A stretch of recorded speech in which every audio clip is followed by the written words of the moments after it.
मेरा नाम अंजलि कौशिक है और मैं एक योगा इंस्ट्रक्टर हूँ। मैं 8 साल से योग के फील्ड में हूँ। बट बेसिकली जब मैं योग की लाइन में आई थी तो मुझे खुद नहीं पता था कि मैं योग की लाइन में क्यों आई हूँ। जस्ट मेरे पापा का इंटरेस्ट था उस चीज़ में। पापा ने बोला कि हाँ ठीक है, आपको ये लाइन अच्छी लगेगी तो आप इस लाइन में चले जाओ। तो मैं इसीलिए योगा की लाइन में आई थी।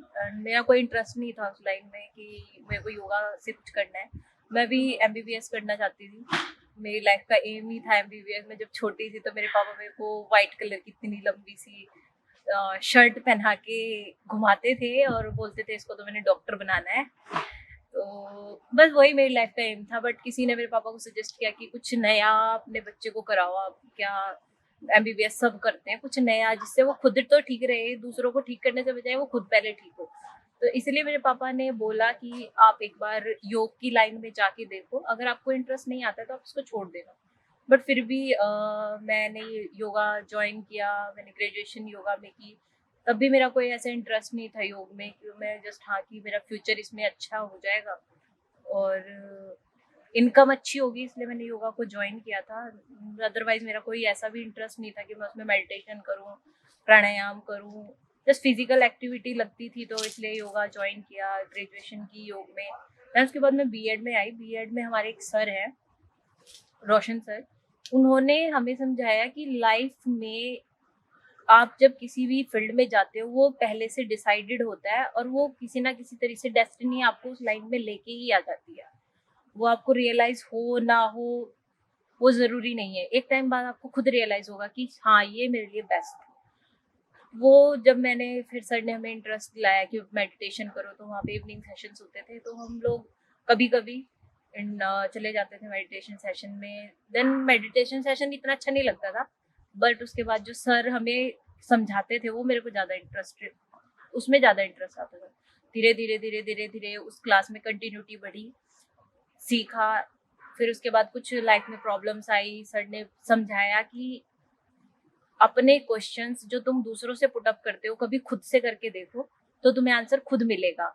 क्योंकि हम लोगों का सबका आंसर लेते हैं, सबसे सुनते हैं कि उनका आंसर क्या है, पर फिर भी हम वही करते हैं जो हमें पसंद है। उन सब सारे व्यूज को लेके भी हम वही करते हैं जो हमें पसंद है। तो देन उसके बाद रूम पे कभी कभी मेडिटेशन किया। रूममेट थी, वो भी बहुत इंटरेस्टेड थी मेडिटेशन में। वो कंटिन्यू मेडिटेशन करती थी, मैं कभी नहीं करती थी उसके साथ। एक दिन मैं उसके साथ बैठी, मैंने मेडिटेशन किया तो उन्होंने धीरे धीरे धीरे धीरे धीरे उसके साथ कभी कभी बैठने लगी।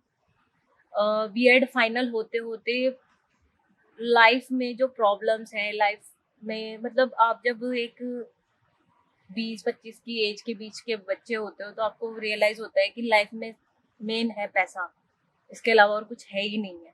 जॉब है, अगर जॉब अच्छी है, पढ़ाई अच्छी है तो बस ठीक है। बीएड की जॉब ढूंढी, जॉब के बाद देन मैं एक्चुअल में पिरामिड हॉल मेरे को मिला। मैं आयुष डिपार्टमेंट पंचकुला में आई, तब मुझे फील हुआ कि पिरामिड हॉल ही क्यों बनाते हैं मेडिटेशन के लिए। मेडिटेशन तो आप हर जगह कर सकते हो, कोई ज़रूरी नहीं है उसके लिए पिरामिड हॉल ही चाहिए। बट जब मैं पिरामिड हॉल के अंदर बैठ के मैंने ध्यान किया या मेडिटेशन किया तो मुझे फील हुआ कि एक एनर्जी है जो आपको खुद अपनी तरफ खींचती है। जब भी मैं पिरामिड हॉल में आती थी, मेरी सेशन होता था उससे 1 घंटा पहले मैं ऑफिस आ जाती थी, तो मेरे को फील होता था कि अगर मैं पिरामिड हॉल में बैठी हूँ तो मैं मेडिटेशन क्यों नहीं करती। एंड मेरा बेसिकली पहले से ही ये एम या मेरे इच्छा यही है कि सांस पे इंसान का ध्यान हो। क्योंकि सांस तो नेचुरल है, बॉडी में चल ही रही है, अगर आप उसको देख भी लोगे तो क्या हो जाएगा। आप ओम चैंटिंग करते हो, आप कोई भी ध्यान करते हो, उसमें जरूरी है आपको कोई ना कोई एक स्टिमुलस बाहर से चाहिए। अगर आप साउंड के साथ कोई भी मेडिटेशन करते हो तो आपको कुछ ना कुछ चाहिए बाहर से। जब सब चीज आपके अंदर है तो फिर आपको बाहर से लेने की क्या जरूरत है। इसलिए मेरे को सांस पे मेडिटेशन करना अच्छा लगा। ब्रीदिंग पे मैंने फोकस किया, ध्यान दिया, कंसंट्रेशन पावर इंक्रीज हुई ब्रीदिंग से। देन जो इमोशंस होते थे, मेरी लाइफ में सबसे बड़ी बात थी मैं कभी रोती नहीं थी। मैंने रोना ही मेडिटेशन के बाद सीखा है। मैंने इमोशंस को आप दबाते रहो दबाते रहो दबाते रहो, जो भी छोटे बड़े इमोशंस आए, लेट इट बी सोच सोच के छोड़ दिए छोड़ दिए छोड़ दिए। जब मैं मेडिटेशन में आई देन एक दिन मैंने मेडिटेशन किया। एक सर आए हुए थे, वो जो सेशन ले रहे थे, देन वो पूछ रहे थे कि आप क्यों करते हो मेडिटेशन। मैं मेडिटेशन करते करते मेरे रोना आ गया उसी टाइम पे। उन्होंने कहा कि रोने दो, लोग रोने के लिए पैसा देते हैं, हंसने के लिए पैसा देते हैं, ये तो तुम्हारे अंदर है। अगर तुम रो रहे हो तो इट मीन्स कि आपके इमोशंस बाहर आ रहे हैं। ये सबसे अच्छी बात है कि आप अपने इमोशंस खुद निकाल रहे हो। रोना हमें तब आता है जब कोई दूसरा हमें कुछ बोलता है, देन हम रोते हैं। जब अंदर से कभी रोना है तो उसको रो लो। अगर रो लिए आप तो आपको हल्का फील होगा। यही एक उन्होंने मेरे को समझाया। देन मेरे को लगा कि हाँ शायद ये सही है। देन एक दिन मैं रूम में बैठ के अच्छे से रोई। देन उसके बाद ध्यान तो तब से कंटिन्यूटी में रहा। कभी भी कोई भी फिजिकल एक्टिविटी कर रही हूँ या कुछ भी कर रही हूँ, योग में भी अगर मैंने कभी भी कोई एक्सरसाइज कराई है तो ब्रीदिंग पे ही फोकस करके उनको एक्सरसाइज कराई है। अगर कोई आसन भी है वो भी ब्रीदिंग के साथ ही कराया, क्योंकि हमेशा ब्रीदिंग को कनेक्ट करके, योग का मतलब ही है कि आप जब तक खुद के साथ नहीं हो तब तक आप योग में हो ही नहीं। योग आसन एक एस्पेक्ट है उसका, वो एक योग नहीं है। योग है आपका mind body coordination. And mind body coordination करने के लिए जब तक आप सांस पे नहीं आओगे तब तक आपका माइंड बॉडी कोऑर्डिनेशन हो ही नहीं सकता। दूसरों के लिए यही मैसेज है, दूसरों के व्यूज छोड़ के अपने व्यूज क्रिएट करो, अपने आप करके देखो, आपको पता चलेगा कि मेडिटेशन करने से क्या फायदा मिलता है। और उसमें आपको कुछ करना नहीं है, अपनी जो सांस चल रही है, नॉर्मल सांस चल रही है, उन सांस को ही देखना है आपने। किसी और, अगर आपको कोई भी अपना व्यू बता रहा है, भगवान ने हर इंसान को अलग बनाया है।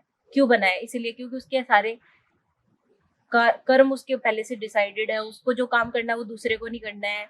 जो आपकी लाइफ में है वो दूसरों की लाइफ में नहीं है। कुछ चीजें दूसरों की लाइफ में हो जो तुम आपकी लाइफ में नहीं है, क्योंकि वो इसीलिए है क्योंकि हमें किसी ना किसी कारण के लिए भगवान ने भेजा है और उस रीजन को हमें खुद ढूंढना है।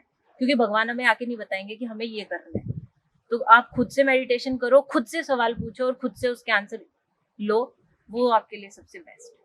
तो बेसिकली मेरे को ये लगता है कि अगर आप वेजिटेरियन हो तो जो जब आप जस्ट मीट है, अगर आप किसी सुअर को मार के अगर आप मीट खा रहे हो तो वो कितना चीखता है, तड़पता है, चिल्लाता है जब वो मरता है। और वो चीज जो इमोशंस उसके अंदर उस टाइम पर है और आप वो जो वही चीज आप उसके खा रहे हो, तो आप कभी भी ठीक नहीं हो सकती।